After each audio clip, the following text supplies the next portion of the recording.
Hello, everybody. Hi, everybody. Welcome to the Juicy Broads live pen show. We have a juicy bro today. That would be Timothy Cullen from Hooligan, Georgia, who made Vanessa and I the most incredible gifts that we want to share with you today. His artisan work is just gorgeous. So we are going to say hello to Tim. If any of you have questions for him, please feel free to ask. If you know his work, let us know. Hi, Robert. Thanks for being here. So yeah, we are going to get started. So welcome, Tim, to the Juicy Broads live show. Thanks for having me. We're so happy you're here. Hey, Jamie. Are you able to see the chat? Tim, over on the side. I just want to make sure you can see the comments coming in. You're in the show. No, I don't think I see the chat. Let me see. What is this? That's what No, it just took me off. The far right side should have like private chat, comments, recording. It has you're in the show. Everyone can see and hear you, but That's all right. If there's a question, I'll make sure that I post it so you can see it. A lot of people saying hello. Glad to be diverted. We're always here to distract you from work and stuff. That's our specialty. Hello, Carker Freuden. Ute, hello. Hello from Germany. We have two friends here from Germany. Am I saying that right? Carker Freuden? Yeah. Carker Freuden. That looks like it. Yeah. It sounds Love good. it. What a name. So last week, like Thursday or Friday, Vanessa and I received these beautiful pens from Tim, and they are it. They are our. Oh, I should have mine in the case. Yes, you sent me these beautiful cases. Wait a minute. Do you mean you don't keep yours in the case when you're not? I've been writing with it so much, Vanessa. I think you're going to like the case even now more when I tell you about the case. I would love to hear about, because I think it's really nice. I mean, it's very cool. Look at the shape of it and everything. Okay, so you ready for the story behind the case? Yeah, it's got a great story. Our friend John Tello from Hello Tello is a humanitarian more than he is anything. He traveled to Nepal and he set up a shop for women who are endangered and being sex trafficked. Oh my goodness. With his organization. And they make those in Nepal by hand. And then John sells them through their website and helps to sell them through their website. And a lot of pen makers buy them, including myself. And they benefit those women. Unbelievable. That is really cool. I had to send one to each of you. So, oh my gosh. I love it. Thank you. I just thought when I unwrapped, I was like, wow, this is so fancy. It's absolutely beautiful. It has like metallic thread. That honestly means so much to me. I think that's very cool. Neat thing, isn't it? It's really incredible. Cool. And I love the shape, and they're beautiful, and they're really soft inside. It's like a little velvet on the inside. They're really beautiful. That means it's quality. He's an amazing man. He does a lot of stuff like that, and that's one of the things that he does. Very cool. He does so much work for people like that, and through his organization and through his church organization, they do a lot of things for people. That's really wonderful. I love that. Giving those women an income. Yeah. You know, so they don't. Fantastic. Well, if you have a link for us to share, Tim, I'd be happy. Yeah, that'd be great. Get it from John, and then I'll send it to one of you guys. Hello Tello on Instagram, if y'all want to find him. He's a very nice fellow. I have one, and I had no idea about the story behind it. Amazing. Yeah. Get it up. Yeah, it's really crazy. Cool. Yeah, we'd be happy to share that. And it even has a nice little detailed bead. And they do other bags too. They do like handbags and some other stuff. Really? Oh, this would be a beautiful bag. They do all kinds of stuff. How cool. Really, it's really Go ahead. I was going to say, before we do the big reveal here, I feel like, Tim, we need to introduce you. They're like, who is this guy? Who is the man behind these beautiful pens inside the bag? I'm just a maker from Georgia that makes everything by hand. You're being so modest. Can you please elaborate? Everything that I do is completely by hand. I don't use any automated processes, and I do all my own. Everything is in-house as well. So I do all my own hand engraving. I make all my own metal parts, and I make all my own nibs by hand. Now, I don't grind the nibs because I'd never get anything done, but I do work with nib grinders. And my most specific grinder is Mark Bacchus. And I work closely, and Mark has taught me so much about nibs. The one thing I like to say is that no one is an island. And I have gotten this far because the people who have helped me, people like John Tello and people like Mark Bacchus, and even Kirk Spear. I mean, he's been a good person to bounce things off of as well. We were talking this morning, and I just like that about the community. No one knows everything, and that's what's great about it. I think what's great, that is so nice to hear. And I've heard that, throughout the community. But I love, Tim, that one of the things that I look for these days in a pen is when you can look at something and know who made that. In the sea of fountain distinctive pen, look.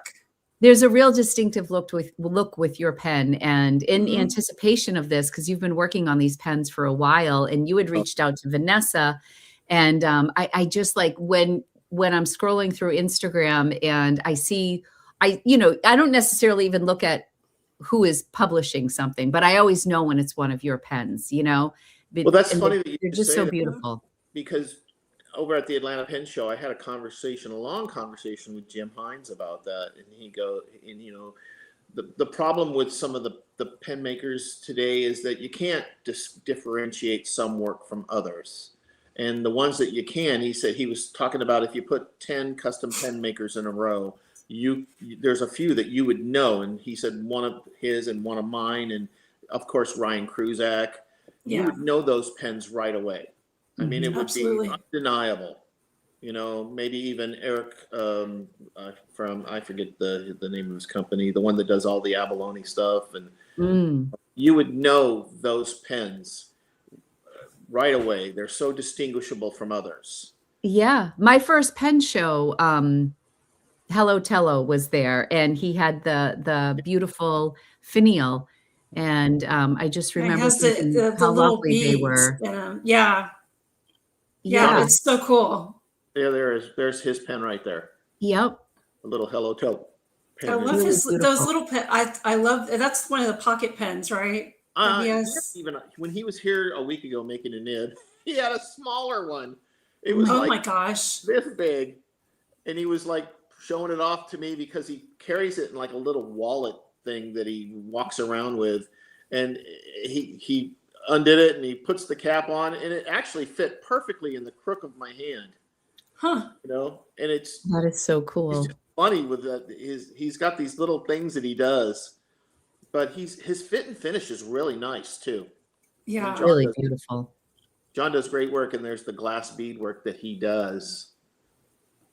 That's really cool. And that's what I like about, like you said, there's a lot of makers out there. And please, guys, I'm not ragging on any makers. I respect the makers. I respect. They're beautiful work. Yeah. And they make, some are more distinguishable than others. Oh, yeah. So, when I first saw John's pens, right, with the I think they're Murano beads. Is that what those are? Or they're Italian. Yeah. Glass. They're actually made in Italy, and he imports them from Italy, and then he's doing some micro stuff. I don't know if I'm allowed to talk about that. He's doing some micro stuff, but he's also going to start metalworking. John is moving forward, and that's one of the topics that I was going to bring up is about moving forward and to be distinguishable. What it takes to be more distinguishable is to moving your art forward and not be stagnant. Right. Well, not just be like a resin vehicle for a Yovo nib. That's what I like about your pen is that, the nib it's not just a Yovo nib. You're like, well, which stainless steel nib do you want? Do you want like a fine, medium, or broad? I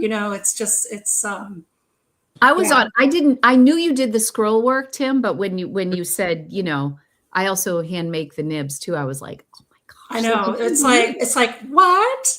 And I've seen some of your nibs too that also, in addition to being handmade, have all the scroll work on the which nibs is like as well. such another level.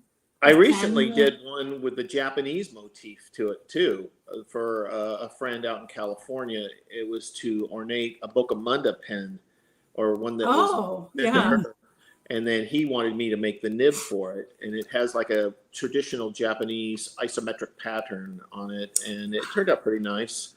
But there's just so many things that you can do. But yes, I can make my own nibs, and I think I'm the only one that hand makes my own nibs. And oh no, I'm not. I think what's her name in Europe also hand engraves her nibs. Oh, but, Annabelle. Yeah, I flare cut my nibs though, which is different. And the reason I flare cut them over any other thing is it's because a laser cannot recreate flare cutting. Can you explain? What exactly is flare cutting? Flare cutting, if the flare cutting is this. Oh, a knife, yes. Okay, what it is that you'll have a peak in the center. I don't know if you can make that out. This is kind of dulled out, but so pretty. You can see where your nibs, Should we show our pens? I think we should, because people are like, all we're doing is talking. Yes, now we don't know what we're talking about. Because then you can get the vibe. All right, are we ready? Drum roll. Oh, I already took mine out. I'm so excited. Oh, dang it. You have to do like the whole like dramatic reveal. So you got to like stripper music. I'm so sorry, Tim.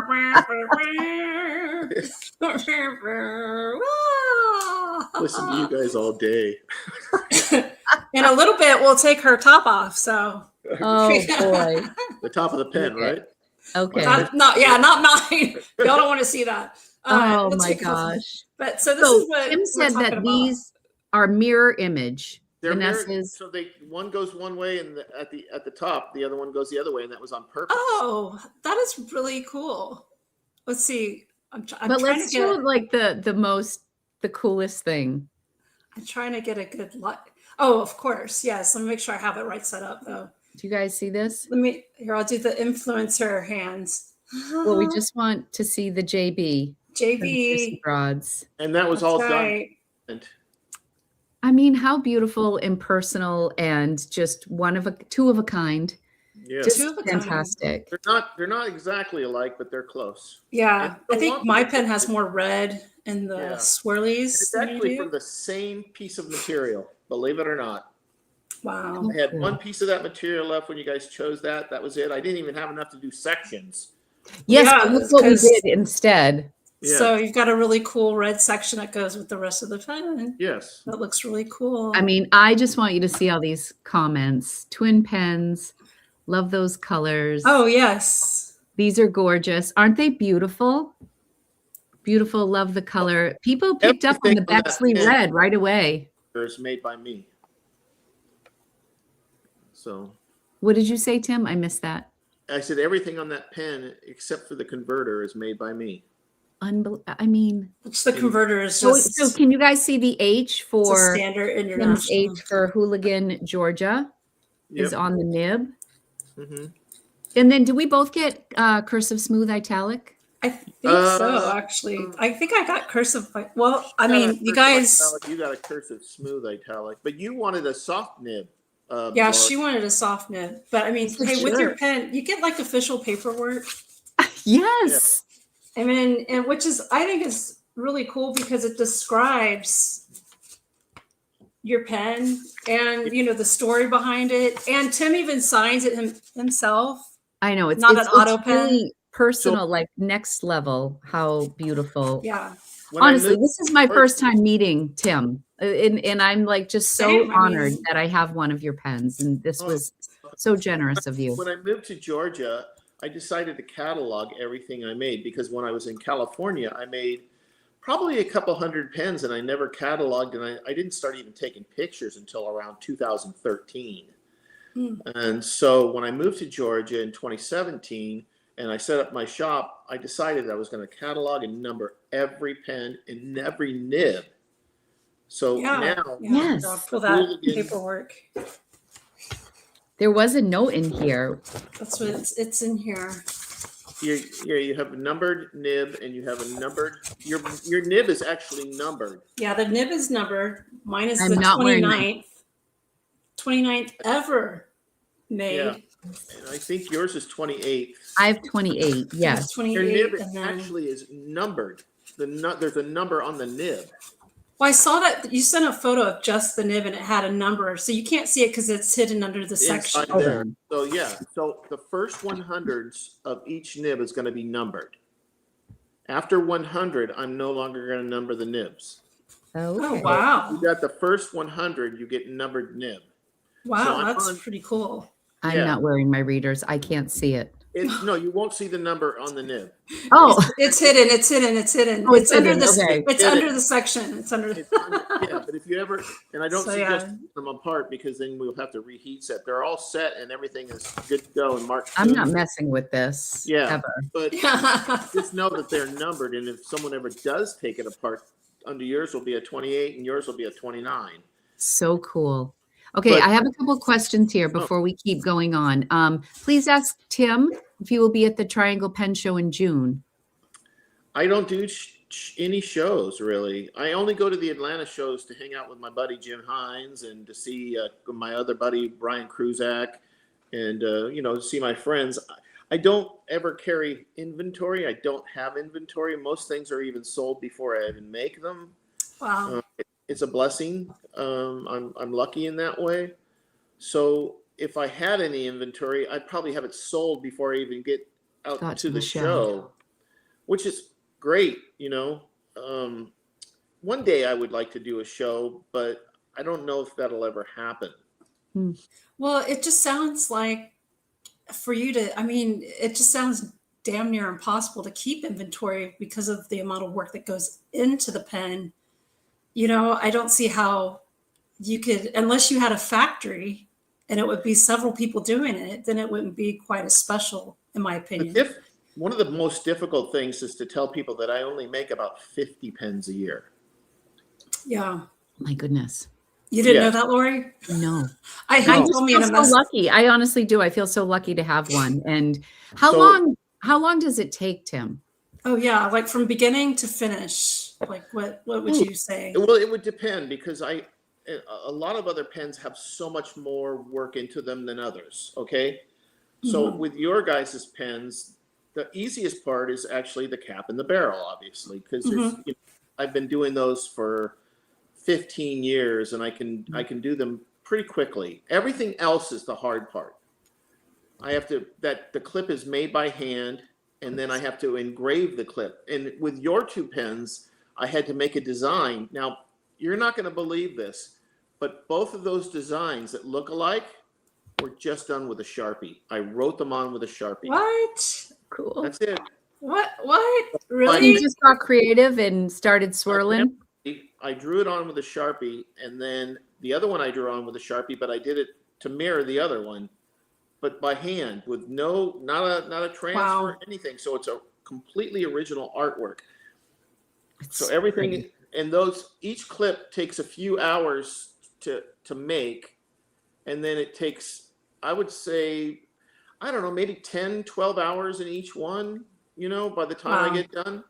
Well, you're Thank also you so much. counting the time that I have to go to Mark's and get the nibs ground and tuned. So what happens is how it starts is, we pick the materials, we get the idea, and then I make the cap and the barrel. And then once I make the cap and the barrel, I'll make the clip. And once I make and finish the clip, then I'll set it to be engraved, and then I'll put the design on. And then I'll engrave both of the designs, and then before I bend the clip, I will shape the pen to fit for the bend, because you don't want to bend the clip first. That makes Yeah, sense. that makes I engrave sense. the clips while it's still flat. Okay. So, yeah, I love that. So do you do a standard size pen? Because I like that. This is a chunky pen. It's a big pen. It's big. Like, let me put it next to a 149. That's always the best way to gauge. And I have a Homo sapien here. Oh, okay, that's a good one. So here it is next to a Mont Blanc. I just got to point that out to the asshole that wrote into me how to pronounce it. It's Mont Blanc. I hope you watch this show.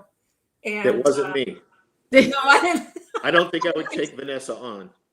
I'm just a softie. Until she's not. So But Yeah, here's so do you do different size pens? but that is my most common size. But I I do. like this size. Okay, Very It's comfortable. awesome. I don't use metric. I use imperial. So the threads are those threads right there are 9/16 diameter and 36 TPI times four leads. So it's a 4x36 TPI. So You usually could tell me anything you want about that, and I'd be like, I'm just nodding. I'm not a well, technical, yeah. most pens are multi-start. You know what a multi-start is? It's the difference between a staircase and an elevator, basically. Okay. So it screws on much faster because there's 4 separate leads. So wherever you start it, yeah, wherever you're in there. Okay. and it screws down much faster. If you were to have a single lead that goes like this, it would take you forever to screw it on. But if you Okay. have 4 leads at one time, it just goes. And that's what you have. Yep, you have 4 leads on there. See, Love if it. you had one, it would have taken you about 10 more turns. Yeah. Yeah, I like heard, that because it's like Well, most of your pens are like about that. 3. Yeah, some of the turns. pen reviews where they talk how many times I Yes. never count. But I never count either. it's a quick release. Yeah, but it's not as quick as some. Like there's some that have much quicker. I mean, one turn and it's off. Yeah, I've got I don't know which pen it is. I was gonna let me see. Is it a Pelican that does? Yeah, Pelican. It's like 1.5. The technical advisor. This is for you. But anyway, so everything is threaded by hand. So I thread everything on my pens on a 1960s Atlas lathe, 12-inch lathe. So it's all done single point threaded. I don't use any taps or dies or anything like that. So Okay. every cut, every lead cut, every thread cut is done one at a time at a like 5/1000ths per every time I do it. So how did you learn how to do this on? I That's mean, my first of question. all, this lathe. So this is a lathe that is obviously is it vintage from the 1960s. Oh yeah, it's not Okay. it's not an uncommon lathe. They're kind of like Volkswagens. They've made them for many schools, colleges. They used them on Navy ships. Okay. So it's not an uncommon lathe. So there's a lot of parts out there. They're good lathes to have if you're an aspiring pen maker and you want to make pens. South Bend or Atlas are perfect lathes to work on. I have both of those. But the great thing about them is that they're so easy to use. They're anybody can use them, and there's so much information on how to run a lathe on YouTube now. You don't even need to go to school. You just get one, go on YouTube for a few hours, and you could learn how to run the thing. Well, you said you also do like show your work on YouTube, right? Like people I can do. watch you do your thing. So yeah. Cool. I didn't know One of the that. things I was talking to Kirk Spear about too, and I was talking to Jim and over the weekend, is the state of pen making in general. It's one thing to critique pen makers to be better and to do more. It's another thing to not only critique, but to help.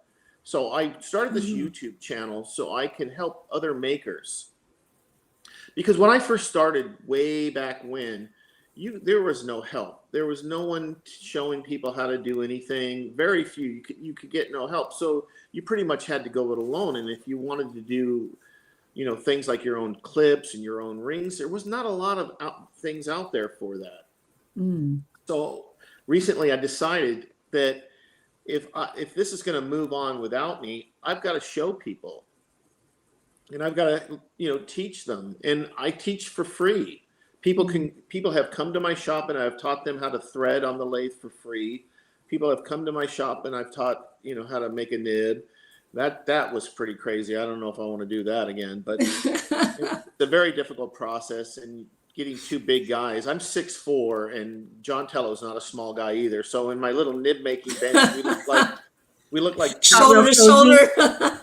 we look like two linemen trying to, sit on a tricycle. But it's one thing to critique and say, you guys got to get better, do this. It's another thing to put your money where your mouth is and try to help people get better. And that's important to me because I'm not going to be around. I'm going to be 60 this year. Who knows how long I'll be making pens. So these videos will be here for people in the future, and maybe guys now that watch them and get something out of it. Right now I have one on threading, multi-start threading. I have 2 on making nibs, and then I have 1 on making that clip that you see there. And then I have another one, but I forget what it is. But my next one is going to be on 2-piece clips. Wow. That's so cool. Yeah, that is a really nice contribution to give back. And it seems like a lot of the pen makers are close and they party together. That I've there's seen the like pictures. a nice network. Do you guys have like a big group chat? Like a group text. I'm not in it, but there's something. It's a nice, like, I would say that I have 5 close friends that are pen makers. You know, John, Jim. Jim's a great guy too. Jim's from Dallas, so he and I have kind of a connection. Jason Olson is a good friend of mine. Scott from TriStar, and who else? Those guys are. Brad from Mythic is a good guy. You know, there's some. It must be nice to be able to bounce ideas off of each other, and you have like a mutual respect for the craft, and then everybody's uniqueness within the group. Every one of those guys that I just mentioned are pushing the envelope to try to get better. They're a good. Even, you know, one of the new guys that I really like is Logan from Hollow Customs or something. I don't know if you know, but he does some good stuff too. Little Hollow Customs, I think, is his. I don't know if you know the brand, but him and Nick are I think have the most upside. They're both very young, and I think you're going to see great things for both of those 2 guys. I mean, the coming years, they're going to be the best pen makers, in my opinion, in the next. You know, John Tello too, but he's a little bit older. He's more he's been making for a while, but those 2 guys are going to be up and comers. Which I think it's great. It's really cool to see the sharing of knowledge and the passing of. It's almost like passing the torch, but y'all also encourage each other to stay innovative, make cool stuff, you know, and bouncing all that. Just, you know, give to us. Even more important than my work, you showing me my work and thanking me. I think this is the most important topic that we should talk about, is because it is the future of pen making. And if we want our craft to be legit and we want people to recognize it as a legitimate craft, we're going to have to, you know, we got to, inspire others to get better. And to take chances. And, you know, I know a lot of these young guys have other jobs and families, so you can't expect them to go full force and, you know, spend $25,000 on all these types of machines. But I made my first clip with a hacksaw and a drill press and a Dremel tool. Wow. And it can be done. You know, you got to find some innovative ways to do things. And I try to make things really elementary so that you don't have to have a lot of tools. I know that there's some tools that you're gonna need, but you can't make it so difficult that they can't be done on a budget. Yeah. Right. Where do you see pens going in the future? Like in makers versus like big brands? That's an awesome question. Well, that is a great question. And that is the unknown.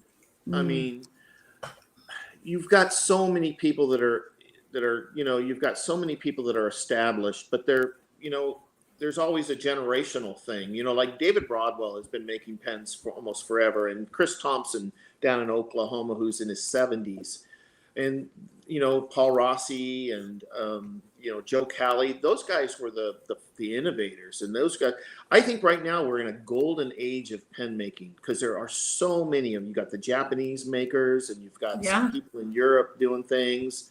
So we're in a good time for pen makers, but in order for the craft to continue, we've got to make it get better and better and keep, you know, pushing the envelope and things like that, you know. But where I see it going is I see people doing, especially with the advent of CNCs and lasers and things like that, you're going to see people doing some really crazy things in the future. I really think so. Now, I don't get it. Kirk Spears mentioned something to me. He goes, you know, it doesn't matter how you get to the train station, basically. You know, as long as your work is good, that's fine. Mhm. I know plenty of people that are doing CNC and they're doing great work. It's when you have a CNC and you're not doing great work, then that's a different story. You know what I'm saying? Mm-hmm. So I see things getting better with that better tooling, and people are going to be able to do better stuff. And then there's going to be some of those dinosaurs that still want to do things like, completely by hand. I think Nick is one of those guys that you'll see do a lot of things by hand. John Tello do a lot of things by hand. But then you've got guys like Ryan Kruzak, who his stuff is just amazing. Mm. It's so and the amount of detail in his Oh his gosh. pens they're so insane. But he uses a combination of both. He does all Yeah. his own original artwork. All Wow. those pictures and drawings that you see with Ryan, those are all Yeah. drawn by him. Wow. And then he Yeah. transfers them, and then he has them, but he has his pens on CNC. But his work, he's my favorite pen maker. I don't know. I don't want to hurt anybody's feelings. But No, I think he does. I mean, if he's anyone's favorite pen maker, I think he totally has earned that title. Oh, yeah. Honestly, if you see his pens in person, it's amazing. There's a mermaid pen he made. I think I don't know if he probably doesn't have any left because they're limited editions as well. He only makes like a few out of the artworks. It's just because like the cap has like scales on it and then it has this Wow. beautiful drawing. It And then on is. top of that, Remember this caps. I He mean, it's has just so one cool. that has like octopus tentacles coming down the cap. Yes. And these are wood. They're Yeah, caps. wood and found bone. I think Um, the shed antlers moose he antler. finds. Yeah, Yes. I mean Moose it's just Unbelievable. it's remarkable. I like to talk about other makers because I call myself a groupie because I love the creative process. I can sit and watch my wife make pottery all day, That's cool. because I like to watch. I'm not an end zone guy. I'm a during the game guy. I like Like the a process guy. Mm. I am. Well, So it's like the old saying that it's it's not the beginning, it's not the finish, it's the journey to get there. everything in That's the the middle, best it's part. the dash.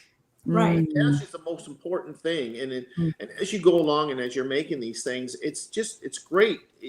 Some things work, some things don't. You got to do something to fix this, or do something to fix that, or you got to start over. It's the whole Yeah. process is just amazing. And then eventually you have to end up with something so you can get it out the door and eat the next day. But I mean, you do the best you can, and you try to make the best product you can. So then people see it and they love it, and then you get more orders. But it's just I'm a groupie because I just love to I can watch. I like watching motorcycle builders, and I can watch a candle maker. It's crazy. I like watching shoemakers. Who knew? Yeah. It's just the whole process thing. I find it fascinating, and it's always been a fascinating thing for me. I hear you. So I mean, I think that your passion is very apparent, you know what I mean? Absolutely. And it definitely comes through in your work. And I think it just makes you even more endearing that you are so inclusive, and you seem like the kind of guy who's rooting for everybody. And I love that. Well, here's the thing, and I was telling Kirk this morning, I said, America needs a nib maker. We have a lot of pen makers. We have a ton of them. We have a ton of Yes. Japan has 3 or 4 pen makers. Nib makers. Yeah. We have one. Well, we do have Ian Schoen who's doing those. Yeah, Mona. I wish I could. But those are like they're exceptional. That's they're not like $400 or necessarily for $500. the masses, you know. They're great nibs, though, and that's good that he's making them, but they're not handmade. Japan has a few handmade nib makers. Europe has a couple handmade nib makers with Martin Pauly and Annabelle and a few other people. Mhm. In America, we have one. You, That's it. right? That's We it. need more. Especially since we have a lot of pen makers. We have more pen makers per square inch than all of those places combined. Tim, do you ever see yourself being like the Yovo Nib of America? Like, do you ever think that? I mean, He'd have to mass produce. I mean, maybe that's a little extreme, that would be but so much. but since you are it, I mean, I feel that way about Nibmeisters too. You know, you were just saying like Kirk is coming to Boston in April, and I have to get an appointment because we don't have a Nibmeister in Massachusetts. So we are, I just have to rely on going to pen shows and, or the people who come and visit local Part shops. of the problem is that, and I talk about this subject with my wife. My wife's demographic is the world. Everyone needs to drink out of something. True. Everyone needs a mug. Everyone needs a plate. Everyone needs a cup. You just got to find your niche. Once you find your niche, you'll sell your pottery. Mm-hmm. Not the same with pens and nibs. It's a small market. It really is. Mm-hmm. I always tell people, does the world need another knife maker? Does the world need another this maker? But the world needs more nib meisters. The world needs more nib makers. Yes, but and it's yes. a small thing. And a lot of people, like my wife would introduce me to people and say, here's my husband, Tim. He's a pen maker. And they're like, I didn't even know that was a thing. Oh my gosh. That is so annoying.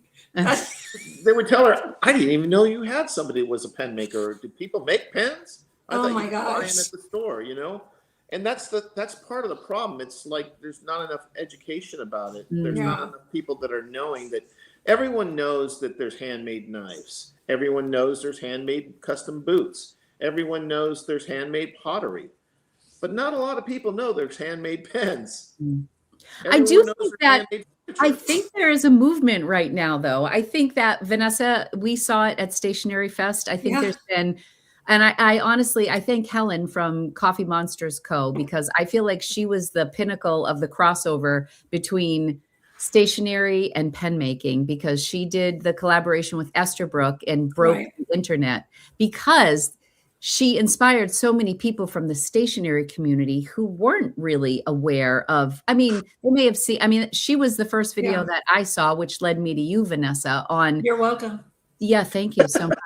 Fountain pens, because in Vanessa specifically, I sought her out because at the time, there were so many reviewers who were men reviewing, pens that weren't as interesting to me as a lot. That leads to my other thing is like, I had this conversation with Vanessa the other day. I get called all the time about, hey, you want to send me a pen? You got a pen, this a pen, that pen. Well, I don't play that game. Honestly, it's tricky to ask. That's my 2 cents. If I want you to have one of my pens, I'll ask you. That's the way it is. And I know your demographic and who that you reach, just like when I reached out to David from Figboot. He's another one. And you have to pick and choose the people that you want to be, Well, and some people I don't think realize the time that goes into it either. And they think nothing of, Yeah.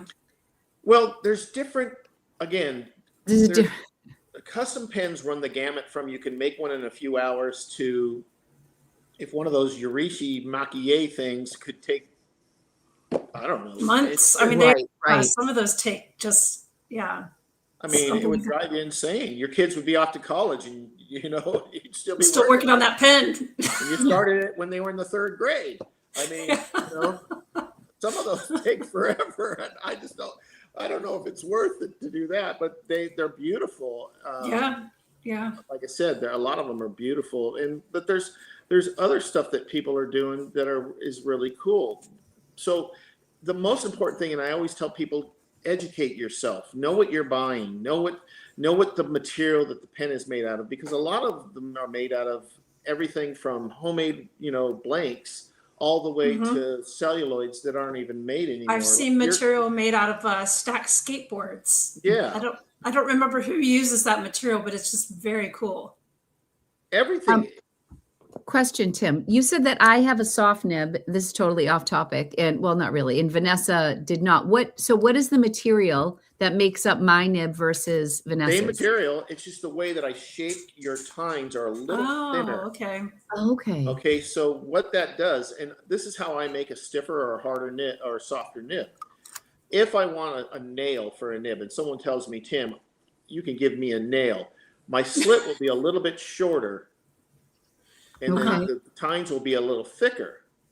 I see. Now, if you want a softer nib, so now I have to look at my nib to see what it looks like. I bring in the tines to where, like Vanessa's is like this, like normal. Yours is just a little thinner. It's not super soft. It's not like not like a sponge where you're, or Yeah, but like a little bouncier.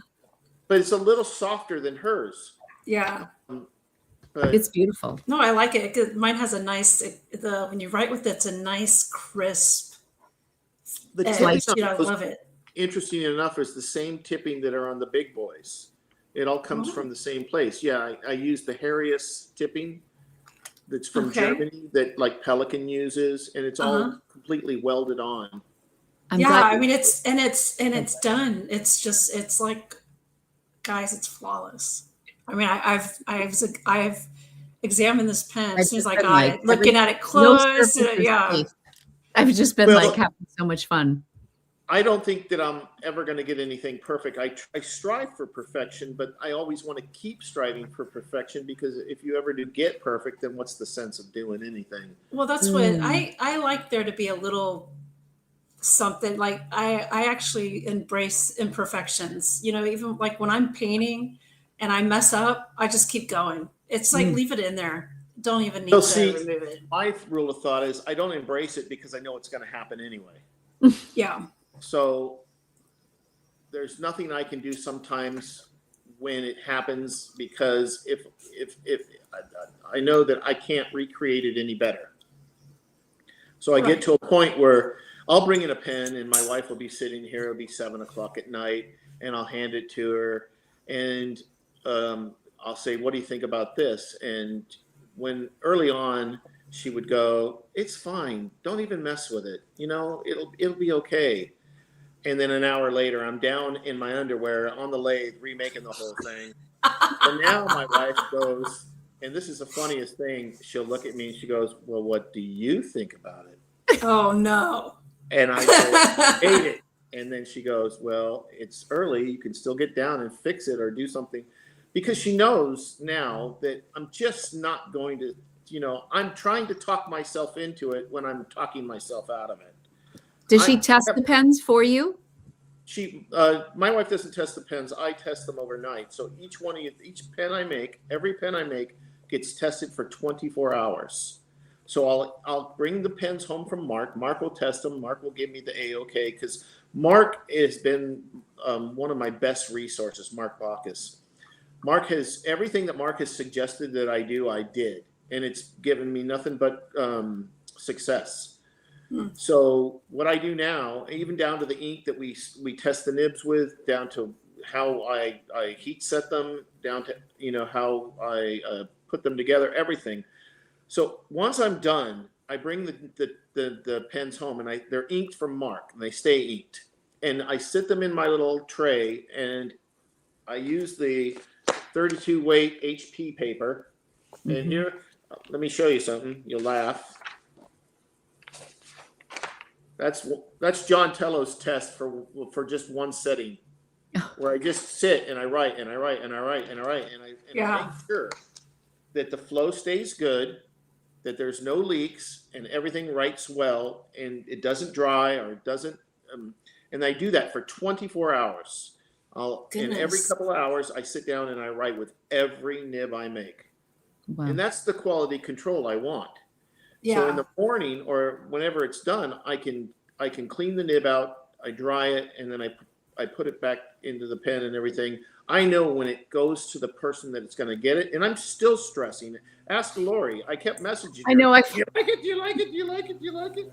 And she's like, she's off horse riding or something like that, and she knows that I'm kind of mean. I'm so sorry. I just said I'm not on Instagram all the time, and plus I wanted to. It's wonderful. It's wonderful. But I'm wondering, does she like it? Does she not like it? Does she like it? Does she not like it? Because I test these things so much. They're like my children almost, Oh, yeah. So I want to make sure I don't want you to get something that you're not happy with. And every pen that I make gets the same treatment, whether it's the least expensive pen down to the most expensive pen. Nothing is different. Everything is the same. That's what makes them so special. Somebody has one of your pens. A cool feature of my Hooligan is that it's the easiest pen to clean. That's pretty cool. That makes me happy. Yeah. Is it a Ebonite feed, Tim? I thought it looked like it was an ebonite feed. I couldn't tell because it's such a juicy writer. All my pens get ebonite feeds. It makes a difference. It's so nice. Well, it keeps it a wet writer, that's for sure. Big time. Here's the issue too. So I even messaged you guys. Iroshizuko ink is like sliding down a slippery slide with butter on your ass. You know what That's what I just put in here, Kirasame. That's what well, you know what? When I was going to ink this up, I did choose it at Iroshizuko, and then I remember what you wrote, and I was like, oh, I better not. And I put it back, and I ended up going with something else. I have made them work though. So if somebody wants Iroshizuko, I usually tell them, send the ink that you like in a sample in a small tube, and I'll set it with that. Now, I do have some Iroshizuko here, and I have a bunch, and I got some new stuff suggested to me by the lady at Smaruti Pens, and I bought some of her inks that she suggested. So because I'm not going to buy dry inks, because we know those won't be a problem for me to heat set with. It's the wet inks that are a problem with the ebonite. So what I do is if I get an ink that someone likes and they want to use, I'll set it to that ink. And that's what I did with John Tello's pen. Okay. He had some brown ink that, I mean, it looked like someone shot him in the neck and it was bleeding out. Oh my God. I finally got it to work. You know, it just takes a couple more steps. Because Mark and Kirk or anybody knows how to make that more wet, you know. So they do stuff with the tines and they do stuff with the tuning to where it'll flow better. But the problem is that when you make it flow better, it flows some better too much with some inks. So then you got to kind of tighten it back up. Yeah. But you don't want to. I mean, I just switched it over to Kirasame because I used Diamine Inkvent Ghost.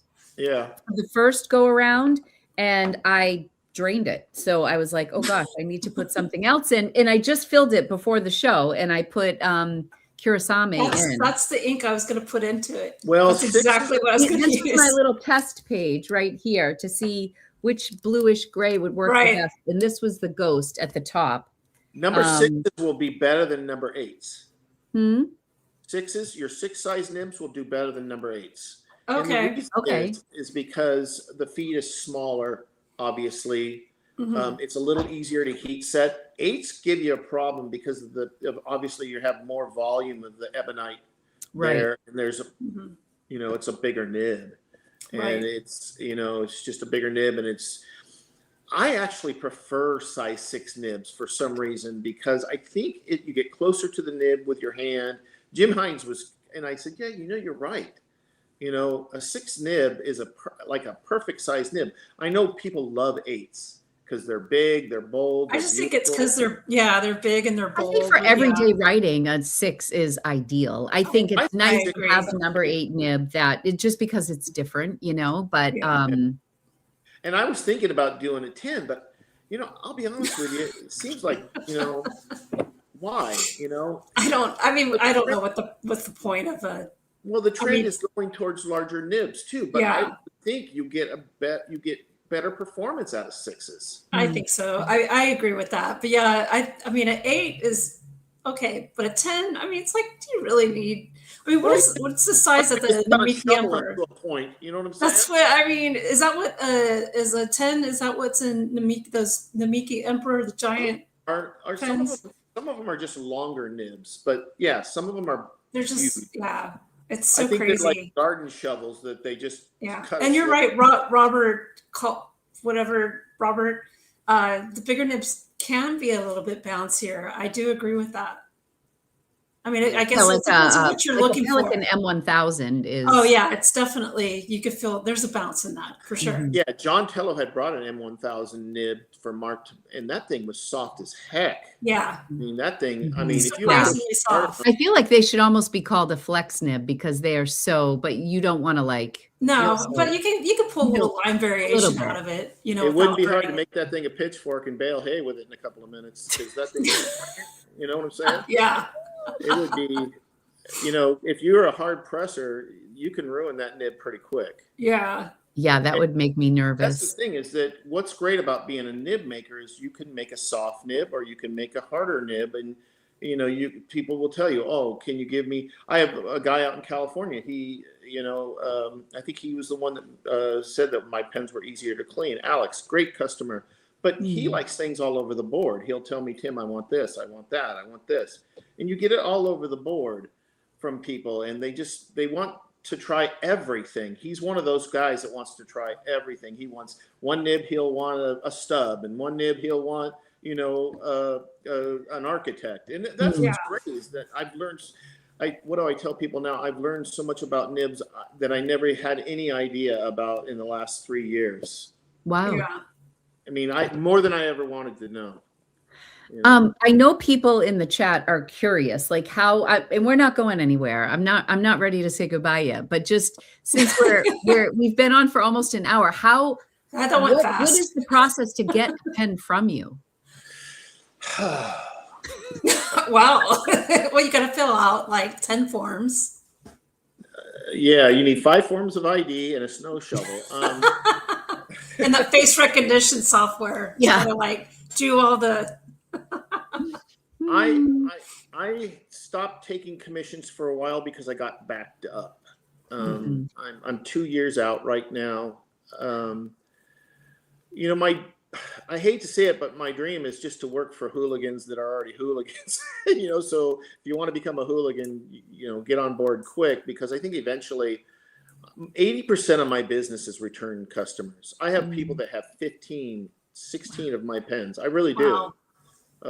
Many of them have multiples. I think I'm more underground, because you're very low key. Yeah, I mean, for Yes. someone who has such a presence, I just think the fact that you don't go to shows and it's pretty much word of mouth, and you have a 2-year wait list. I mean, it's pretty impressive. That is very impressive. I don't know how impressive it is. Maybe I should just work faster, but I can't.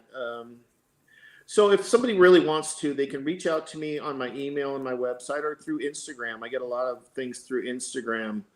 And if they really want something, I'm not the cheapest maker, as we've already discussed. If you want to go over what your pens would cost, we can discuss that as well. Sure. Go for it. Something like what you have would be close to $1,500. Holy shit. I know, when he ripped that to me the other day, and I was just like, I had no idea. Well, think about what's involved, though. Everything is completely made by hand. Yeah, no, I told you, I was like, oh my gosh, these nibs are made by hand too. Like I felt like I was, naive.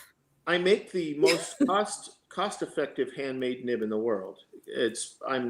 Every other handmade nib is way more. I think there's one in Europe that's $1,500. Oh my gosh. For a size 6. So, I mean, my number size 6 nibs are $250. My size 8 nibs are $350.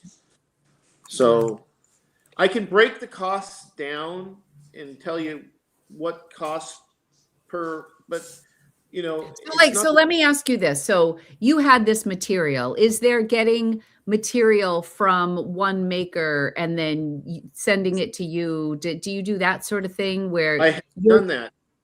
Yes. Or do you typically sort? Do you turn your own pens? I mean, this was a vintage one, but do you turn your own pens acrylic? Do you do that part? I get the acrylic in its raw form, or like in square blocks or something around. And I turn every part of it. Every part of it is turned on the lathe, and then I thread it, and then just like any other pen maker would do. Yeah. Nothing already comes pre-made. But one of the things I pride myself on is having all the materials that anybody would ever want.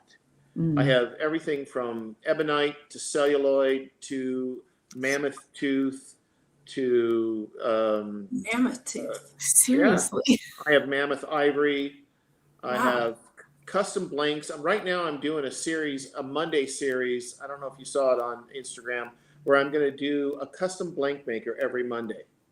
Oh, that's so cool. So I started today. I started it yesterday, where I laid a bunch of blanks, and you have blanks from Starry Night Resins. You have blanks from Papa J. You have blanks from Nick Pasquale. You have blanks from Diamond Cast. You have blanks from Jonathan Brooks, from his daughter Fountain Telling. You have blanks from Tim Crow. Oh, he makes some good stuff. Wow. Bobble Creek, blanks from Lori at Poorly Controlled. You have blanks from Bob Duprus, and I might find more. And every Monday during the spring, I'm going to make one pen, and then it's an extra pen, and it'll be offered to whoever wants to buy it. That's Wow. well. Then that's the way somebody can get a pen from you They can. at a fast rate. The first one is made. I started today. It's on Instagram. You can see it. It's going to be made with Starry Night Resins, raspberry cheesecake. Kind of look like cheesecake, like a Elise makes such raspberry beautiful resins. I swear, she's really good. So she's number one, and that's Jim Hines' wife. Yeah, they're just so nice. He makes the pens and she makes blanks. I mean, it's just like employs people, believe it or not. That's what I respect about Jim. Excuse me. Is he's also doing sort of what I'm doing. He's trying to impart the knowledge so the future generations. His niece, who is a great maker in her own right, is doing great work, and she's going to be taking over the business when Jim's all done and he's hanging out at the pool eating donuts. So who doesn't want to do that? That sounds like a good day to me. No, I was a cop for 27 years. I was born with a donut in my hand. Anyway, so one of the things that he's doing too is he employs a few people, and he's also teaching. He does a lot of teaching in his own right. But their pen is going to be the first one that I do, and then I'll just pick another one at random. And how I just did it is I just went over to my table and grabbed one. That's cool. And I love that. It's like doing everything by chance. Just and there's no pariahs. All of them are great blank makers. Every one of them. I do have my favorites, and I don't mind saying, but I love Hobble Creek stuff, and I have to look this one up. Yeah, I need to check that out. That guy is amazing. I love Turnt Pen Company by Tim Crow. He's really talented. Poorly Controlled, because she gets that monochromatic thing that I am so known for. I didn't really use a lot of crazy blanks prior to making the engraved waterfall clips, because I'd let my metal work do most of the talking. Mm-hmm. So I used a lot of monochromatic blanks. And so she makes a lot of really cool stuff, but she uses like single color or maybe two color, but she doesn't go all crazy like a PM1 blank from Jonathan Brooks. Yeah. An amazing blank, and the one will be in this series, by the way. Wow. So those three, I really love their stuff, and I use them quite often in my regular work. So when somebody's name comes up, they're off the waiting list, they get the call with you. They're like, yeah, so they pick the material, and then do some people often have like a specific scroll that they have in mind, like to. So I have one guy that he has me do custom, stuff, because I think it's a Indian religious Hindu connotation. I don't want to get too much into that, but the crane is. Oh, the crane protects Lord Ganesh. I hope I said that right, Lisa, for Smaruda Pins or whatever. And I think your name is Lisa. But anyway, Lord Ganesh is protected by cranes, right? Mm-hmm. So he has me do a lot of cranes on his stuff. So he'll tell me, I want this and I want a crane on the clip. And so I've done a lot of that. I've done a lot where this person was in the Navy and they wanted the Royal Navy insignia on their pen, and I've done that. I've done almost everything. I've done everything from, a lady that when she was a small child, she was a fraternal twin, and she wanted the pen made out of a boxwood tree that was in her backyard, and she wanted to put a symbol, something to remember her brother by who had passed away. And then she had me engrave the symbol of the fraternal twin on the finial. Wow. So the great thing about being a hand engraver is that you can customize just about anything anybody wants. You know, you can make it personal. You can make it out of personal material. You know, I've done so many of those. That's why you probably don't see a lot of my pens on the secondary market. No one's going to want a pen that says JB unless you sell it to Jonathan. That's Brooks. true. You guys those forever, you know. So that's a lot of. I have a cousin named Jessica Bunnell. She's like the one. She's the one. And buy one of your pens too, or you'll trade him some blanks for it. But a lot of it's personalized, so the meaning is very personal. So you won't see them on the. Very rarely do you see my pens on the secondary market, and not because people don't need to get rid of them, because they're so personalized. Mm-hmm. You know, they have people's initials and or dates. You know, I did one for a set for, you know her, both of you know her, Fly Girl Elliott. Oh yes. So yes, I did her wedding pens. She just got married, and we did a set for her wedding pens, and they came together with the stars that she likes, and then two hearts intertwined, and it's a personal set. So they mean, you know, and that's what's great about my work. A lot of people don't like doing commissions. It doesn't bother me, because you do get to do interesting things. It's not one pen is going to be like the next. Yeah. They're all going to be so different, and so you just got to keep the quality up. That's, you know, and you got to. I'm already practicing at my art all the time.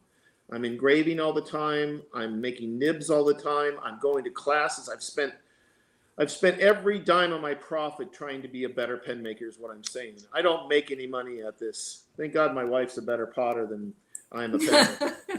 And are these both of your full-time careers? Yes. Yes, she's right now turning pots right now, trying to ignore me. What is your wife best known for? Like, what would you say is her best selling? Mugs. For her mugs? Her pen mugs. The pen where she has, yeah. Yes. She does a raised nib mug. She does nib mugs where they're in gold.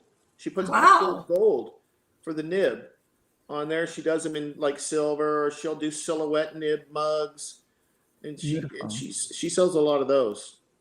You guys are a good team. Yeah. Go on her Instagram page, Tracy Cullen Pottery, and you can see all of that stuff. She posts a lot. Tracy Cullen Pottery. Do you guys all get that? Tracy with an E or no E? No E. Tracy Cullen. I'm going to look it up. Tracy Pottery. Cullen. Wonderful. Pottery. Somebody has a question for you here.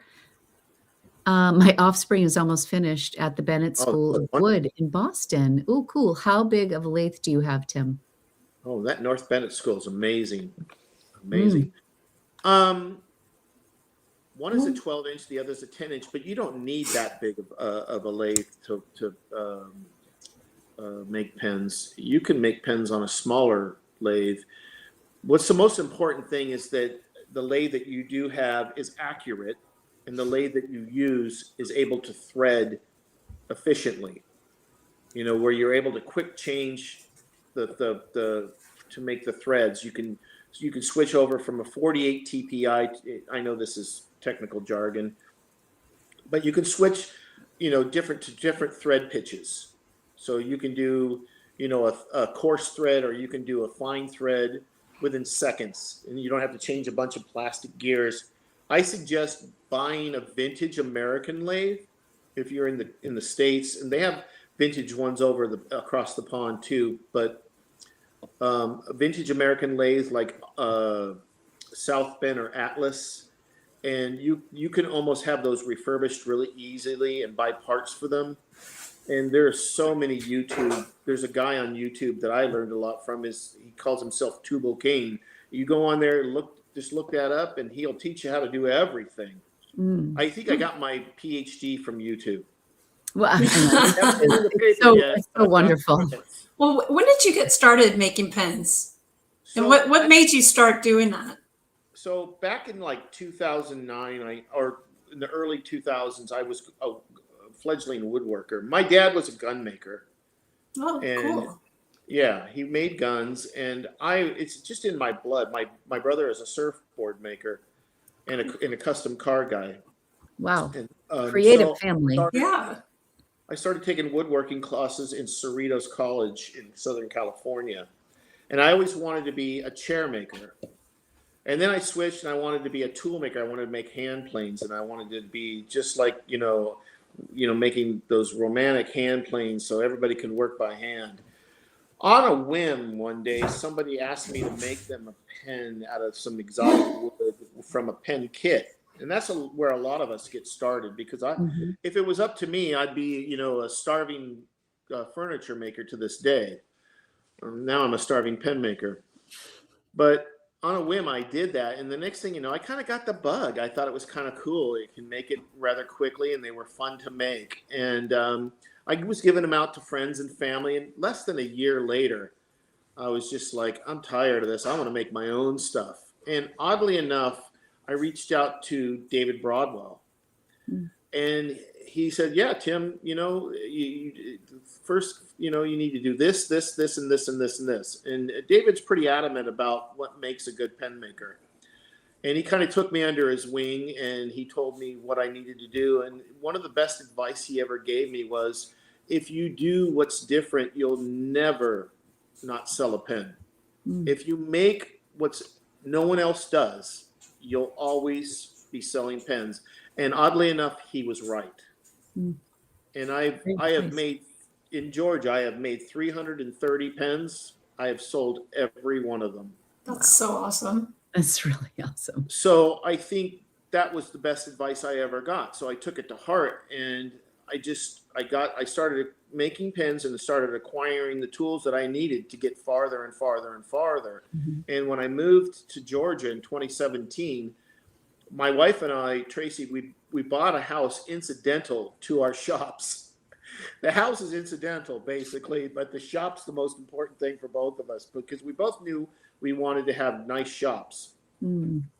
So I bought this room. I have 215 by 30 room, and I've done everything I can to stuff tools in there. Wow. It's pretty wall to wall. Ask Kirk when you see him next week. So I just kept acquiring tools, and I kept going to classes to do, engraving, metal smithing. I know how to repousse, which is the moving of metal with, it's hard to explain, but it's kind of cool. It's like puffing out the metal from where it's originally at. So it's like domed, or, you know what I'm saying? And I've done pens that way. Inlay, I'm just getting ready to start a silver inlaid abalone pen. Wow. So, yeah. Wow. Just so I mean, that's going to be something. Well, I've done one already, and it was a turtle, and that one went to Hawaii. And I can send pictures if anybody wants to see that. But there's just so many things I do. I don't know if you remember Henry Simple. He was the one that did the overlays for Conway Stewart. Mm-mm. No, I'm not familiar. They're an overlay, and they start as a flat sheet, and you cut all the designs out, and then you turn it into a tube, and it goes over top the barrel, and there's a design. Oh, okay. Pretty. He actually taught me his method. Now, I don't use his method, but we used to have phone calls. He was in England, and I was here, and he told me that one time he told me, he goes, "Why do you have your name Hooligan? That's such a dastardly name." I said, it's my dog's name. At the time, it was my dog's name. Hooligan, because he was a hooligan. But, he was such a nice, kind, proper man, and I'm a street urchin. So he was a nice man, and he taught me everything that he knew about what he did and how he did it. And I've gone to, I've studied under the great Ray Cover, the engraver in Missouri, and he runs his own school there. And I've been there several times to take classes, in sculpting and inlay and, all types of engraving. So, basically I'm a student of the game, but I love to impart anything that, like John Tello came here, and I taught him a little bit about engraving. So he went on to his own class with Ray and learned a lot, and now he's well on his way. Same with Robert Sanchez. Robert Sanchez, Robert Sanchez has been one of the best guys for me because he's an engineer, and it's Rob Sanchez Penworks, and he helped make my nib slitter because he's great with CAD. He's been doing CAD, I think, since he was 4 or something like that. Because he learned to read in utero, I think. So the guy's a genius, and he goes over to Japan all the time, and he's doing all kinds of crazy stuff. But he's another one that he took engraving classes, and a lot of them are, you see a lot of these guys, and they are trying to, but a lot of these guys are working, regular jobs to feed their family. So I get it, but I'm hoping that we just get some guys that just shoot, like I said, I think Logan from Little Hollows and Nick from Nick Pasquale Pens and John Tello. I think those guys are our future, and they're going to be great makers. Tim, just listening to you talk, I wonder if there's you're not like a pen show guy, because I feel like you're much more of an educator than a salesperson. So I just wonder if there's, not that you want to like head up a workshop or something, but I feel like you have Maybe so much. You could write a book. Yeah, I feel like you have so much to something. offer the community and so much invested in the future of the craft. I can see his mind is like, I have this many pens I have to make, and then on top of that, I have to write a book. Well, it's interesting that you should say that, because I think a YouTube channel is probably the best thing, because it can be seen over and over and over again. Yeah. You know what I want? I want someone to look at my method and get an idea, and then I want them to better it. I want them to take it, and I want them to say, make it their own. Yeah, not just make it their own, but say, Tim was onto something, but I can do it better, and I'll show you. You know what I'm saying? Yeah. And I want that in the future. It's just like the evolution of automobiles. In the 1950s, they were cool looking, but they were gas guzzlers, and they were heavy. And now look at where, you could go to sleep on the freeway going down the road. Who knew that? Yeah, they drive themselves down. Yeah. But I feel like, and I live on, YouTube is my lifeline and my livelihood. So I very much believe in that, like sharing your knowledge through YouTube, and it's essentially free for people. They can click on it and, they learn from YouTube, and I've learned so much on YouTube. But then I'm also a hands-on learner. So I feel like sometimes I will watch watercolor, for example. Like I can get lost for hours watching videos on watercolor when I really need to close my computer and just grab a pen and watercolor. That's the thing. That's the thing. It's like, I think a lot of people have a small fear. It's not like, being on the Empire State Building without the wall in front of you or anything, but it's a small fear of jumping. It's like the fear of failure, I think. Well, yeah, but failure is the best. I totally agree with that. It's the best. I completely agree with you. I don't know how many nibs. My wife laughs. She likes to tell people that there's a ravine by our house. And years ago, not so much anymore because I've gotten better, half of my mistakes would be in the ravine. She goes, one of these days there's going to be an archaeology find. They're going to find all these nibs. Video, and they're going to find a nib out there, and they're going to be like, what the heck is this? It's so funny. All the mistakes, but you just don't quit. You keep going, and you keep pushing forward. You're not a failure. You're just not there yet. Failure is a weird word. You know what I'm saying? I think failure is more close to not trying. Because if you don't try, you're failing at yourself. Right. But if you continue to work hard, and I made hundreds of nibs I took to Mark, and I know he looked at them, but Mark was positive with me. He goes, we can get this working, but maybe we can do it this way, or maybe you should set it this way. And you learn, and you take criticism well, and then you go back and you do something else, and you keep trying and you keep trying. There's nothing wrong with that. Not everything I do is gonna work, but eventually you get it to work, right? You know what I'm saying? Right. And I think that's the most important thing. And like I said, to take this craft further, we need people like that. We need people, and I don't care whether you use CNC, I don't care whether you use laser. Jonathan Butler over in his stationery store in Tennessee is making these really cool 3D printed pens. Yeah, there's some people doing that. It's so crazy. It is crazy. There's a million ways to get to where you want to be. I just prefer the handwork because my hands know what my brain doesn't. You know what I'm saying? Mm-hmm. But a lot of people can get on a computer and type stuff in, and then there's people that do both, like Ryan Kruzak. He can do the handwork, or he can he combos it. You know, there's a lot of different ways to do things, and you shouldn't criticize how someone does it. You just need to look at the end product. What does it look like? Is it a pen that you would want to use? And that's really all that matters, right? Mm-hmm. Would you buy another pen from this person if you got a pen from them and it's beautiful, and you'd be like, I need to get another pen from him? Right. Or some you'd be like, this guy needs more work, and let's see what he does in the future. But that's the most important thing, and that's what you want. That's what you want. You want that. You want that to grow. And I'm adamant about it, but like I said, I'll be critical, but not in a bad way. Yeah. And I want things. You know, there's a lot of great makers, you know, and they're going to get better. Even I'm going to try to get better. No one's perfect. No one's the best. There is no best pen maker in the world. I just love it. You are so like not pretentious. Oh my gosh, Like, this has just been so fantastic, right? I just think it's so awesome. Let's like, keep going all night. We'll have like a telethon. A telethon. Raise money, and it's unbelievable. Tim, have you ever been to the Folk Art School in North Carolina? Also, Sunapee, they have a huge league. Great question. Tracy and I went to a thing on folk craft in Atlanta, and one of the guys was there that was doing seat caning from there.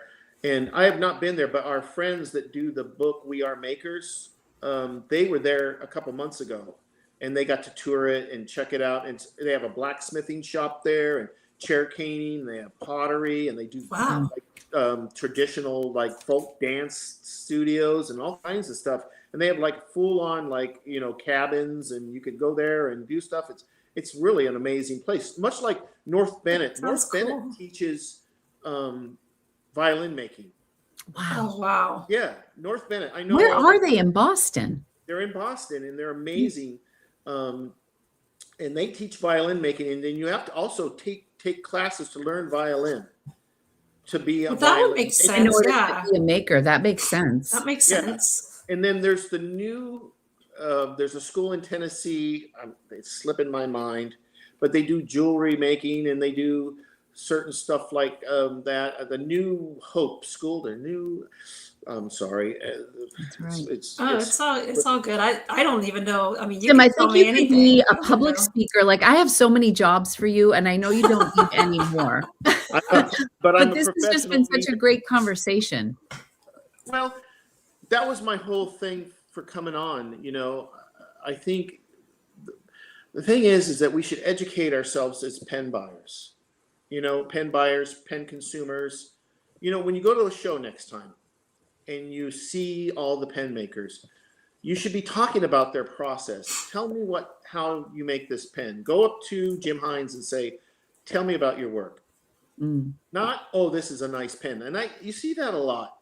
Yeah. But, you know, you go to Ryan Kruzak and you ask him, tell me about your work. Tell me, you know, what it's like to make this pen. Tell me what materials are this and what went into it. And where did you get your materials? Ryan Kruzak buys his materials from a guy who gets his exotics overseas and all that stuff, you know, and they get these crazy woods. Ryan Kruzak has woods that are crazy, like, you know, all figured and all that stuff. And you just can't buy them off the shelf at Home Depot, you know? No, you can't. No, I mean, it's funny because usually when I go to pen shows, I walk around and I do a live on Instagram. And if you scroll way, way back, there's been a couple times I've gone up to Ryan. I just ask him all kinds of questions. I'm like, so tell me about your pens. What is this material made of? How do you get this pattern on here? You know, and he's more than happy to, you know, patiently answer. Guy. And so is Jim. And you know, little Logan from Little Hollow, he's been doing these pens that are like gothic looking he works with a guy and they look like a witch's finger or something like that. And they're kind of cool looking. They're scary. And he's been doing these and they're different. I mean, they don't appeal to me personally. I wouldn't carry one in my back pocket because it looks like a weapon. But Vanessa likes one. Yeah, Vanessa needs to get one now. But they're cool looking because they're different. They're adding something different. I don't care what you do that makes you different. You've got to do something. You know, like David Dollar. David Dollar's a good dude too. He lives not too far from me. David, actually, he's a great guy. Gold Flex and mineral oil, and you turn it upside down. You remember those old pens where the car would move? Yeah. And David's doing stuff like that. Now he stole his belt, his winning belt from me. That was mine. But I'm calling you out, David. But he's doing some good things. I mean, you got a lot of guys out there, but we got to keep it moving forward. If I can do anything to help that, I want to. Oh, you are a gem. Thank you so much. I mean, this has been fantastic. I'm sorry we didn't talk about your pens at all. I know.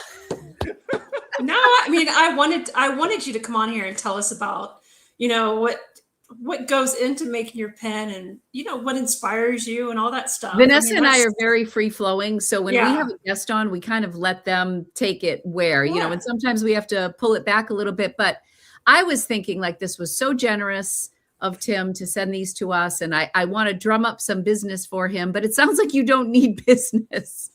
And that doesn't seem like your purpose for being here. Like I misread that, like I thought that was going to be, I know you need business, want business. I don't mean it that way, but your messaging here. Right. The whole reason for me being here was to say, this craft needs to move forward. We all need to do things to move it forward. We need to spotlight some other people. We need to, make sure that, I'm not an ambassador for the craft at all, but I am someone that we need people to start pushing the envelope. We need more people like that. I'm trying to be a cheerleader basically for them, and for myself as well. And what are your thoughts on the consumer? Because I feel like you're talking a lot about the maker and how they have to push themselves. I think I did. But I feel like when I first got into pens, I was so confused by who the maker of the Jonathan Brooks, like what does this guy Jonathan Brooks have to do with a Leonardo pen? I had no idea. It comes down to educating yourself. Yeah. That's what I've been saying the whole time that we've been talking. Educate yourself on who the maker is, on what he does, what he has to offer. Is he offering just a cap and a barrel and a Jello nib? Or is he offering, an experience? Mm-hmm. Is he offering, is this a Ryan Kruzak pen with, tentacles coming down the cap and, some Japanese samurai dude ready to chop your head off, or is, but it's so overwhelming when you're going to your first pen show and you don't know, like when I first went, I didn't know the difference really. I mean, I knew that like Sailor and Platinum, like the big names and stuff, but I said this before and I still feel this way. Sometimes I'm hesitant to go up to maker tables because I have this guilt if I don't buy from everyone and I don't want to spend 20 minutes talking about their pen and learning and then walk by. Like I have extreme guilt if I don't buy from somebody sometimes. So I hesitate sometimes. Yeah, I'll tell you what, in every craft, there are going to be people that are doing it well and some people that are okay at it and some people that are very good at it. You need to educate yourself and find out which market you want to be in basically. And don't feel bad. Like if you can't afford a pen from me, that's fine. I had someone the other day asking me about this certain type of pen, and he gave me his budget. You know what I did? I directed him to John Tello because John Tello makes that pen 7 days a week. Okay, so and then you want to make sure that when you do send someone, if somebody told me, hey, Tim, I want a dual fold style pen, an old vintage looking pen, I'd send them to Brad from Mythic Pens because he makes this pen. Him and his wife are a duo team. And he makes this really vintage, cool pen, and he can make it out of different materials, but it looks like a dual fold, like an old style dual fold. He does a great job at it. If you want a clear pen, you got to go to Nick Pasquale because he makes it look like you're looking through a pane of glass. That's so cool. That's and that's a lot of work. That's so true. And when I was in pen like Orlando, I was talking to the people, to the Heinz folks, and it was my first pen show, and I was fixated. I wanted to get a vintage Mont Blanc pen, and I had a Heinz pen in my hand. I was thinking about buying one, and he's like, "Well, if you're thinking about a Mont Blanc, you have to go visit Sid Yeah, over do there." that to you, And he every time. sent me there, and that made me like them even more because they weren't, they wanted me to get what I wanted. They Yeah. weren't trying to sell me You got their to pen, educate which was yourself, beautiful. though. That's the biggest thing, is educating yourself on what materials you're getting, what their process is. That's the major thing. Like, what nib are they using? Do they have them custom grind? Are they laser engraving? Are they hand engraving? It's just, there's so many things involved in it. There's a When lot you to go to know. buy a car, do you just buy the best looking car? Mm. No, you don't, do you? No, There's a you do lot your of research. variables. Like, you look at the EPA rating, you look at how many Yeah. people like this car. You wouldn't spend that much money buying a car and not knowing what it's about, right? Right. Well, it's the same when you buy a refrigerator. You go online and look at Consumer Reports and say, Right. refrigerator. You can buy a nice looking pen and get it home. The thing can't, it's like scratching, like you just got scratched by a cat, or and it's stuck with the ink, and the ink won't go anywhere because the person is relatively new. Now, not to say that person won't get better. Hopefully they do. But you want to give the better makers their due. They've been doing it a long time. They've got, they've worked out the bugs and they're working hard. Jim and I had this conversation. You can't just make 2 or 3 pens and then call yourself a professional pen maker. Right. You got to kind of pay your dues. It's part of it. It's a lot of trial and error, I imagine, a ton of it. But for the consumer, back to weaving my story, I'm doing a weave.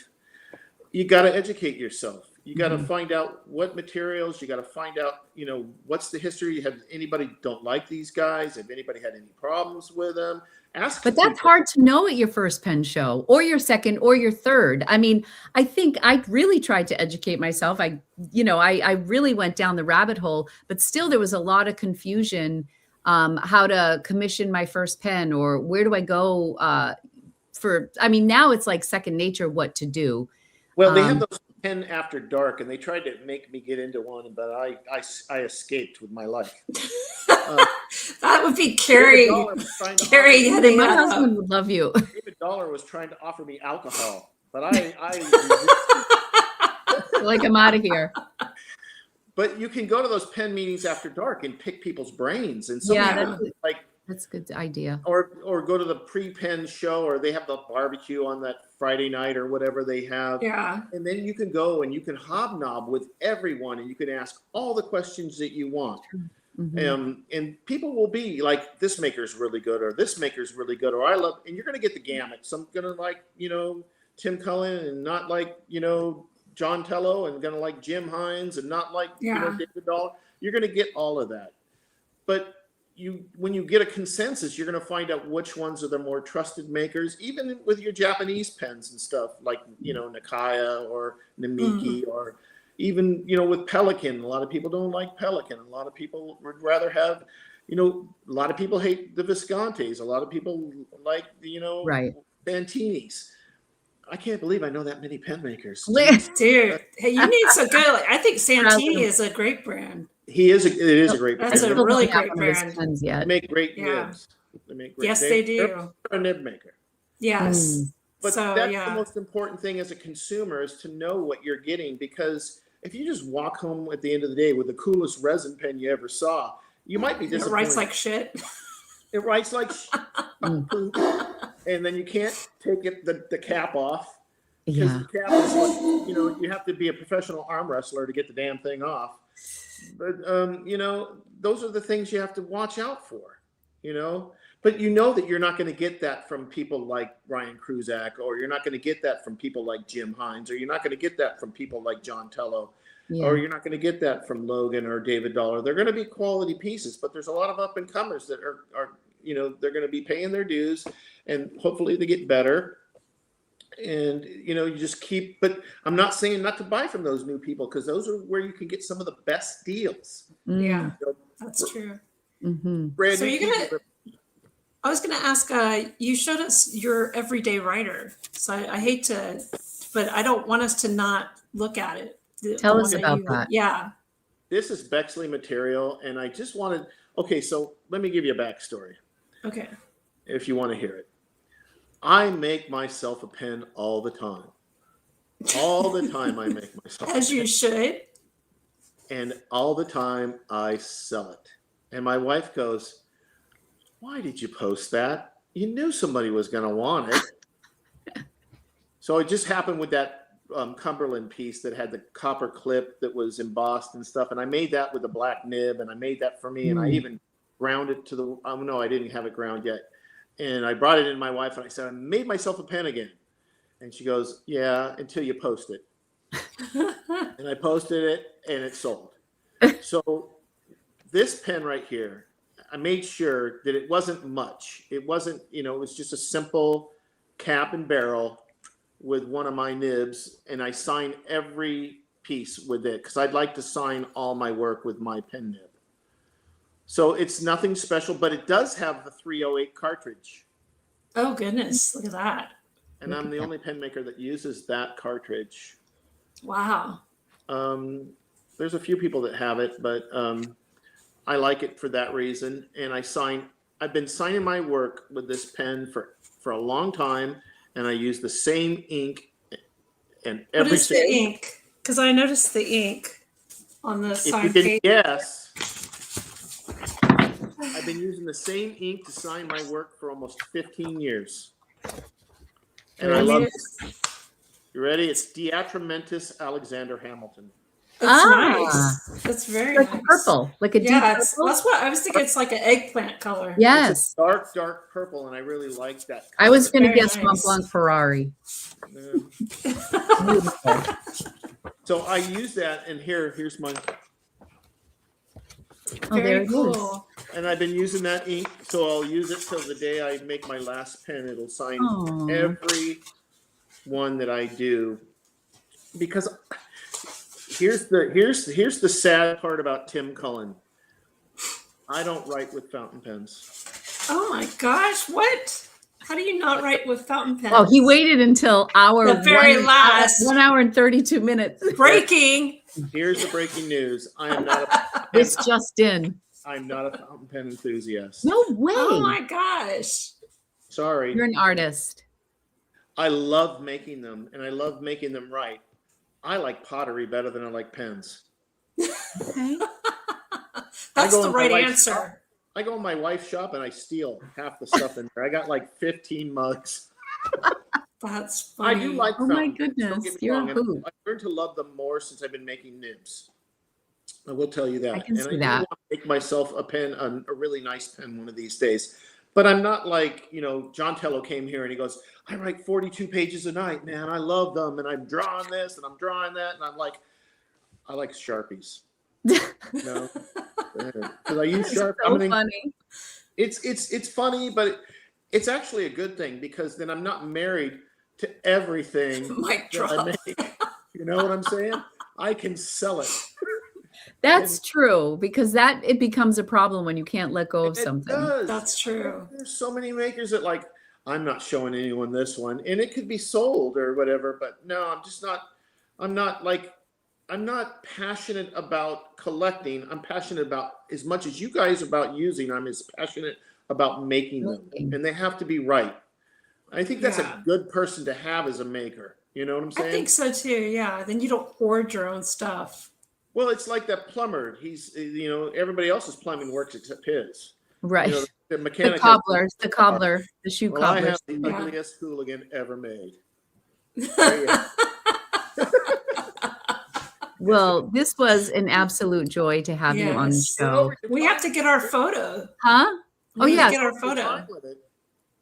No, that's all right. We don't really have a limit. We stick to about an hour and 30 We just minutes. kind of go with the flow and see what happens. Does anybody usually. have any questions for Tim before we go? But we Yeah. do need to get our thumbnail, We Tim. need So to- hold so up your Tim, pen. you have to have your pen too. I take a screenshot, and that is our thumbnail. That's our thumbnail for YouTube. Okay. But you got to do it Yeah, you gotta like you got to sell it. You got to sell it, baby. gotta be a little sassy, Tim. The work sells itself. Okay. Okay, fine. Good answer. Let's show you. We have to have our clip. Your pen's not in the picture, Vanessa. I There don't you have go. I tried. I'm trying. Okay, one. Don't cover your face, Tim. There you go. 1, 2, 3. Got it. Awesome. It's like, I want to see a police blotter. Here we go. Accountant that doesn't balance her checkbook. There you have it. See? wow. Yeah. There you go. Yeah. No. Boom. The cook that feeds his kid macaroni and cheese, you know? Yeah. You don't have to, you can be great at making things. There are people that make things all the time that don't use them. I'm sure the people that make Corvettes don't drive one. That's true. That is so true. So I love making them. I just love the process. It's the greatest thing. And I thank God every day that I get to wake up and work next to the person I love the most in the world. And we get to make things together. And at night we get to sit and talk about it. In the morning we have our coffee and talk about our day. And then we dread taxes at the end of the year together. That's the dream life. It sounds like a dream, honestly. I mean, that's so wonderful. This was one of my favorite episodes. This was just so incredible. It was so nice to meet you. I feel so honored to have one of your pens. I think we're called hooligans now, Lori. That's right. We're in the club. We're in the club. Yep. You're official. What is the best way for someone to reach you? Should they want reach me off of Instagram or through my website, which I don't really update that much because you're busy making beautiful pens. Well, I'm too busy working, and I don't know social media that well, and I don't know computer stuff that well. I'm a Gen X. We had like Atari and stuff, and then we went out and we're all Gen X here. We're all good.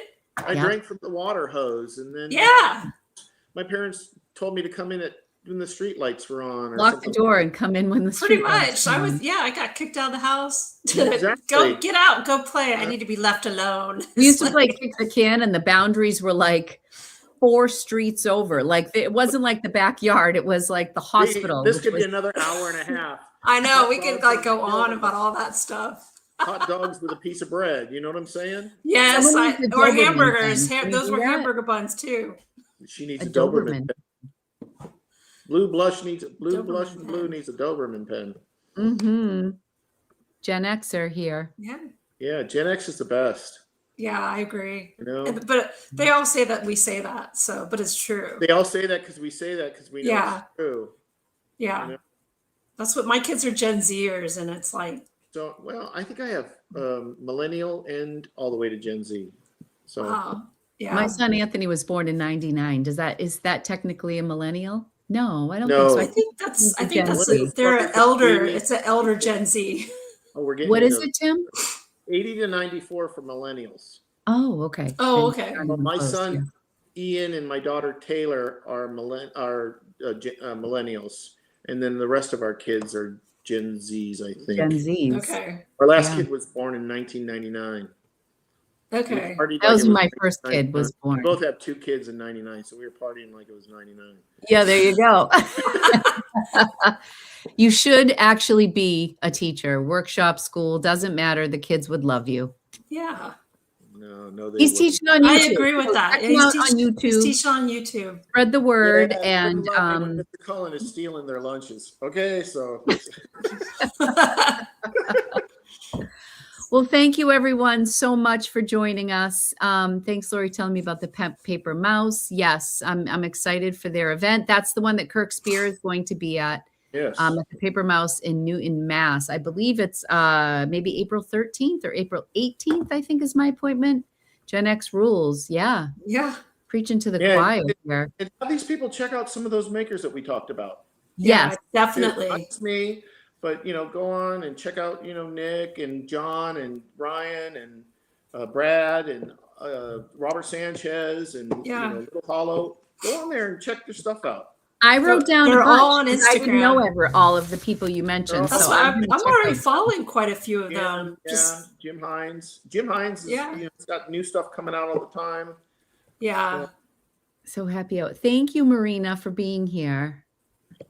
We had a nice crowd today. I think everyone really enjoyed you, Tim. And absolutely. Again, thank you so much for a beautiful pen. I will treasure it forever. It's a touch. forever pen in the collection. It's got the definitely. Unless someone JB wants to buy it, you're stuck. Jonathan Brooks. Oh, Jonathan Brooks. that is so funny. It's funny. No, that's really funny. He can't have my pen. Tell him. No, he can't have mine either. I might just go and like show it to him, like, look, your initials are on my pen. Yeah. They were made for you guys and only you guys. Yeah. We appreciate you so I'm much. highly Tim. appreciative. Very All right, friends. Thank you so much for joining us this week. We should be back in 2 weeks. And thanks again to Tim. And we always close our show with the same tagline, Tim. Every I don't know if time. you've ever made it to Every the end. time. What is it? Every time. We say, everybody, thank you so Ready? much. And remember, Stay juicy, bitches. juicy bitches. All right. We'll see you later. Bye-bye, everyone. Bye.